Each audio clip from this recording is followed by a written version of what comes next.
A new season of Overwatch is finally here, and just like every season, things change.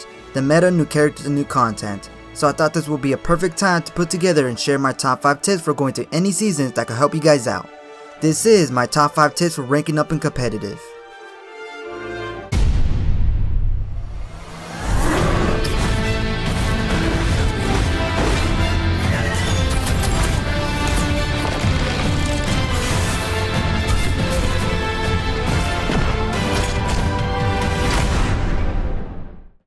What's going on, guys? My name is MadDoggGames and welcome to my top list series. If you guys are new to the series, I will go ahead and drop a link of this playlist down below to my other videos, so you guys can check it out after this one. There'll be plenty of more videos like this. Be sure to give this video a like so I know you guys want more tip videos for Overwatch. Now, I learned a lot of things in Season 1 and Season 2 of competitive. Because of these tips, I was well prepared to rank up for Season 3. At the start of Season 3, I got placed around in Mid-Master, which is 3,600. Eventually, I made it to top 500. As of right now, I'm currently a Grandmaster, but I was able to make it to top 500 a few times again. I even have a personal account that I just ranked it up into Grandmaster. Please don't take this as bragging, I simply just want to show proof and credibility so you guys know that I know what it takes to rank up in Overwatch. With that being said, let us get started. Tip number 5. Get to know the meta. So the first tip I have for you guys is to understand the current meta or understand how it works. In order to understand Overwatch, you need to look at its architecture. The reason why I say this is because understanding the meta will help you decide the right character that is viable for competitive. There is a reason why the meta has been created, because it works. Now, this does not mean the meta is always needed, because eventually you will be experiencing some team comps online using something different, like using dive comp, a balanced 2-2-2, or triple tank, or a strange team setup. But for the most part, following the meta will lead you to succeed because there is a valuable information for why it works, and for that reason I was able to rank up. So the next tip I have for you guys is tip number 4. On a losing streak, take a break, and here's why. Playing tilted or playing mad will affect the way you play, and this is something till this day I fall victim to. Sometimes I have lost more than 6 games in a row and I still continue to play. Continuing to play while on a losing streak is a bad idea. You're pretty much setting yourself to fail since you can't completely focus on the game. And yes, it takes energy and a lot of effort and a positive mind when playing Overwatch competitively. Even though I made it to top 500 at some point in Season 3, there was a time I got into a massive losing streak, and then I stopped putting energy and effort into games because I was so tilted. I went from my season high top 500 all the way down to Diamond, so of course I was angry. I definitely learned my lesson. From now on, I would recommend if you lost 4 to 6 games in a row, it's time for a break, before your rank gets worse. I also want to mention to consider the time you play competitive. This is important because this will determine the type of player you'll be playing with, and this can dramatically affect your rank. Not a lot of people play in the morning, so you'll see a huge difference when it comes to team ranks. Since I'm a Grandmaster, I should be placed with people around my rank, but instead I got matched up with a lobby full of diamonds. I'm not saying diamonds are bad, but I should be placed around my skill level. It's just not fair. This can also happen on the other way around.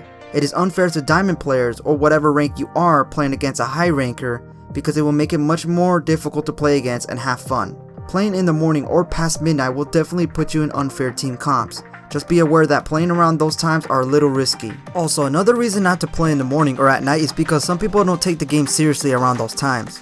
It might be too early or too late for some people to put effort in the game. That is why I never play sooner than 11 in the early afternoon or later than 12 at midnight. Making sure the time of day when you're playing Overwatch can dramatically affect your score, so make sure you pay attention to when you start playing. Paying attention of the time definitely helped me ranking up, so I would highly recommend that.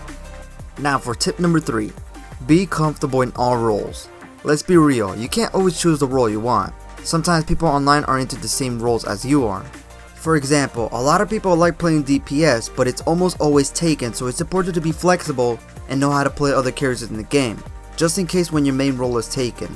I would recommend to at least choose one character in each role so that you guys are prepared to fill in what is needed. Doing this will balance your team and as a result will have a higher chance of succeeding. For example, if I have to play DPS, I'm pretty good with Tracer or Soldier 76. If we need a tank, I'm very good with my main Reinhardt and Roadhog, but I can also play as Diva and Zarya. We need a healer, I'm pretty decent and I can stay alive as Lucio, Zenyatta or Mercy, and I can get some healing done. Now you do not need to be amazing at every roles, but at least be comfortable playing them, to the point that you can stay alive, position yourself, and then help your team when it's needed. Doing this will help you rank up and become a better player. Now the problem with this is that you can't always trust others playing that role, especially we're talking about roles that have a lot of responsibility, like a DPS or tank. Now what I do before every match is check their ranks and hours played on that hero. You want to let people play on what they are comfortable at. For the DPS role, make sure are people that are confident and know they can get kills. If they have a lot of hours with that hero, then that's good. But anything lower than that, I don't think they have enough experience for that responsibility.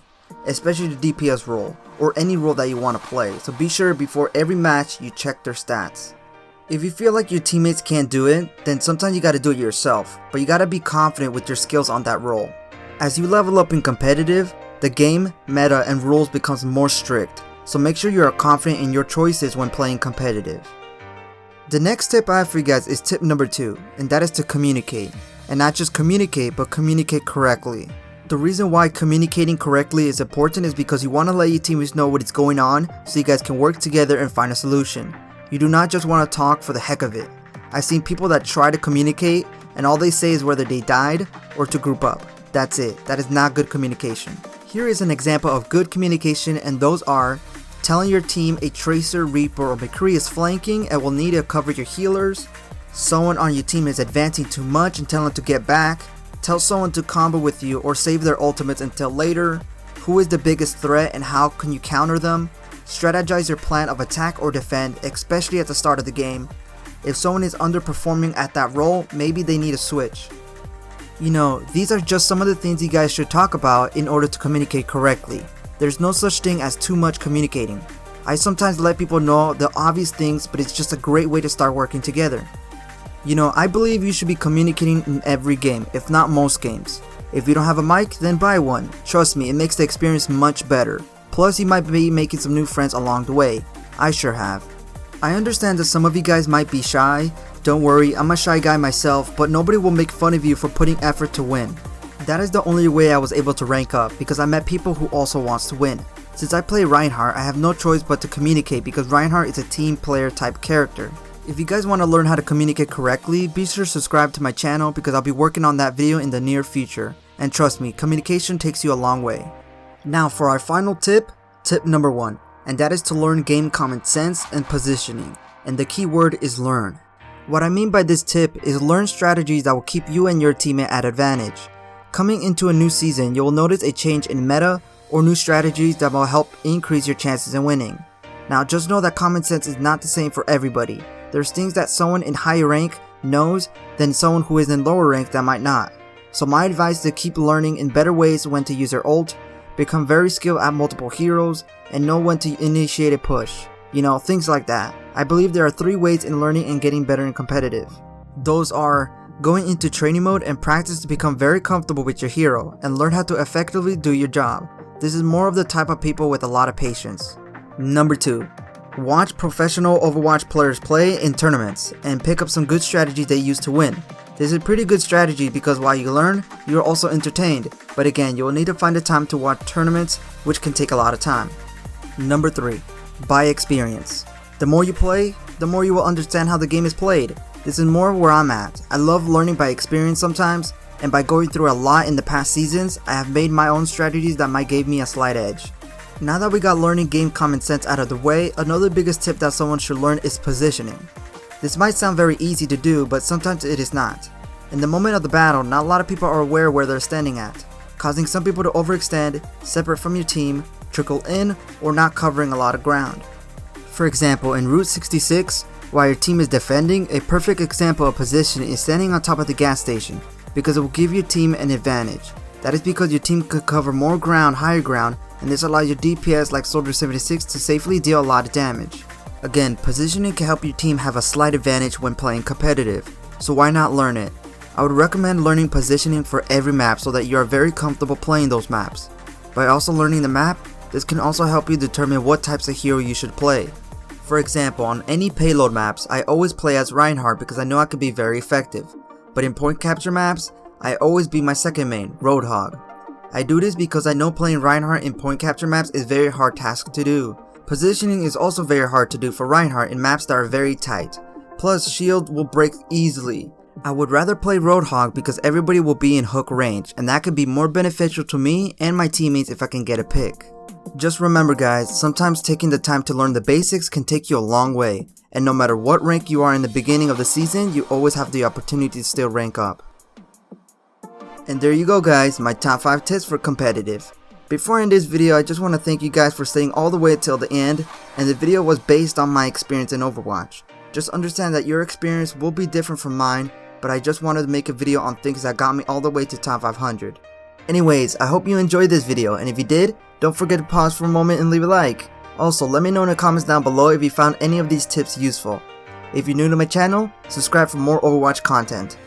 As always, thank you guys so much for watching. My name is MadDoggGames, and I'll see you guys next time. Oh my god, that was fucking intense. I have 49 elims and it's still bronze. I have 15 as mercy.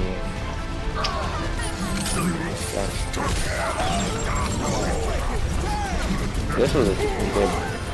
Oh, and then right there.